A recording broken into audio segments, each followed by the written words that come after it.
একটি Facebook page খোলার পর আমরা প্রথম যেই ভুলগুলো করি সেই ভুলের কারণে কিন্তু আমাদের পেজটা কিন্তু সহজে কারো কাছে যেতে চায় না, মানি হয়েছে রেজ এঙ্গেজমেন্ট কিছুই বাড়তে চায় না। এই বিষয়ে আলোচনা করব। তার সাথে হয়েছে যেহেতু আজকে চলে যাব ভোর 4টা বাজে উঠে আমার আম্মু কি কি আয়োজন করছে জামাইয়ের জন্য সবকিছু মিলে থাকতেছে আজকের ভিডিওটা। আসসালামু আলাইকুম সবাই, আশা করি অনেক বেশি ভালো আছেন, আমিও অনেক বেশি ভালো আছি। দেখতে দেখতে 12টা দিন কিভাবে যে চলে গেল বুঝতেই পারলাম না। না ছিল টেনশন রান্না বান্না, না ছিল খাওয়া দাওয়া, না ছিল কোনো কিছু নিয়ে, আরাফাতকে নিয়ে কোনো কিছু নিয়েই টেনশন। যাই হোক, মেয়েদের জীবনটা এরকমই মানিয়ে নিতে হবে, কিছুই করার নেই। কারণ বাপের বাড়িতে সবসময় থাকা যায় না, শ্বশুর বাড়ি যেতে হবে, নিজের একটা সংসার আছে সেখানে চলে যেতে হবে। তো কথা বলতেছিলাম, আমরা যারা ফেসবুকে ফেস করতে চেয়েছিলাম যে আমরা কত কিছু চিন্তা করি যে আমাদের ফলোয়ার কোথা থেকে আসবে, আমরা ফলোয়ারের জন্য মানে অন্যের ভিডিও মানে কমেন্টসে গিয়ে আমরা তাদের ভিডিওটা না দেখে কমেন্ট করি, এরকম একটা কমেন্ট করে যে ফলো টু ফলো, আমাদেরকে ফলো করবেন, ফলো ব্যাক করবেন, এই টাইপের কমেন্টগুলো করলে কিন্তু আপনার পেজে কিন্তু ক্রেজ এঙ্গেজমেন্ট এগুলো কিন্তু সহজে বাড়বে না। নতুন একটা পেজ খোলার পর আমরা যখন ফলোয়ারের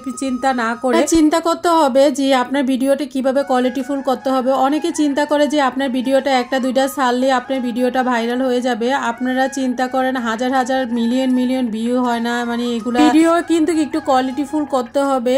আর কিন্তু দেখা যায় যারা পেজ খুলেছেন, যারা কাজ করতেছেন পেজ খুলে, আপনাদের ক্যাটাগরিটা আপনারা যদি আমার মতো রান্না বান্না বা ডেইলি ব্লগ নিয়ে কাজ করতে চান তাহলে আপনারা ক্যাটাগরি পার্সোনাল ব্লগ রাখতে পারেন, ব্লগার রাখতে পারেন। আপনারা অন্য ক্যাটাগরি দিয়ে মানে ডিজিটাল ক্রিয়েট এরকম ক্যাটাগরি দিয়ে যদি রান্না বান্না ভিডিও ছাড়েন তাহলে কিন্তু অন্যজনের কাছে যায় পেজটা পৌঁছাবে না। তো আপনারা সবসময় চিন্তা করবেন যে রান্না বান্না যেমন ডেইলি ব্লগগুলোর ভিতরে কিন্তু আপনারা রান্না বান্না সবকিছুই দিতে পারবেন। ভিডিও ছাড়ার পরে কিন্তু অনেকে শেয়ার দেওয়ার জন্য পাগল হয়ে যায়। শেয়ারের কিন্তু নিয়ম কারণ আছে, তো এগুলা না মেনে যদি শেয়ার করেন তাহলে কিন্তু বোঝা যায় যে আপনার নিজের গ্রো নিজেই করতে চাচ্ছেন, এক্ষেত্রে কিন্তু আপনার রেসটা কমে যেতে পারে। আরেকটা কথা, যারা প্রথমে ভিডিও গ্রুপে ভিউ আনতেছেন বা 1000-2000 ভিউ আসতেছে, মনিটাইজেশন পেয়েছেন, পর্যায়ে এরকম একটা পর্যায়ে হবে যখন আপনার ভিডিও শেয়ার না করেন তাহলে দেখা যায় ভিউটা আসবে না। তো যারা শেয়ার করেন তারা কিন্তু চেষ্টা করবেন সবসময় মানে গ্রুপে ভিডিও শেয়ার করার জন্য। এদিকে মুরগির মাংস রান্না করছি, পোলাও রান্না করছি, আর এদিকে মাটির চুলার ভিতরে গরুর মাংস বোনা করলাম, মানে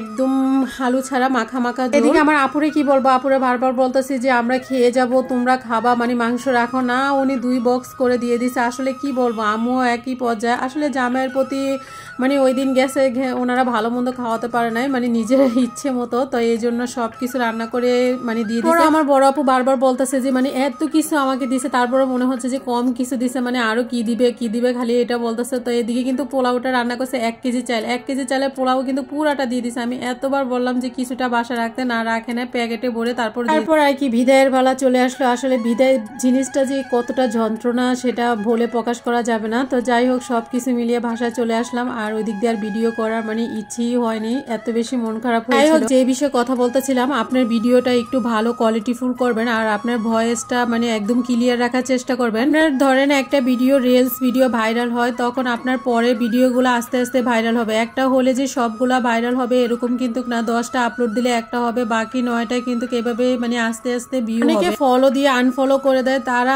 সবচেয়ে বেশি বোকামি করে। আপনার নিজেও জানেন না যে আপনি একজনকে ফলো দিয়ে আনফলো করলে কিন্তু আপনার রেসটা কিন্তু কমে যাবে, আপনার পেজটা কিন্তু সহজে কারো কাছে যাবে না। নিজের ভিডিও কিন্তু একাধিক বা বারবার দেখে, তো এটা কিন্তু করবে না, বরঞ্চ একবার দেখবেন, এর বেশি বারবার দেখবেন না। একাধিকবার দেখলে কিন্তু সেই ক্ষেত্রে কিন্তু দেখা যায় ভিডিওর কিন্তু রিচটা কমে যাওয়ার সম্ভাবনা থাকে। অনেকে কিন্তু ফেসবুকে কাজ করার পরে 2-3 মাসের ভিতরে মানে চেষ্টা করে যে সেটআপ আসতেছে না, তারপর হতাশ হয়ে কাজ বন্ধ করে দেয়। হতাশ হওয়া যাবে না, রেগুলার ভিডিও ছাড়তে হবে আর এভাবে কাজ করতে হবে। ইনশাল্লাহ পেজ যেহেতু আছে ভিউ হবে, তো এভাবেই আপনাকে সামনের দিকে এগিয়ে যেতে হবে। যাই হোক, বাবার বাড়ি থেকে কি কি নিয়ে আসলাম এগুলো তো আগেই ভিডিও করছিলাম, তো এই জন্য বের করলাম না, সবকিছু সুন্দর করে গুছিয়ে ফ্রিজে রেখে দিলাম।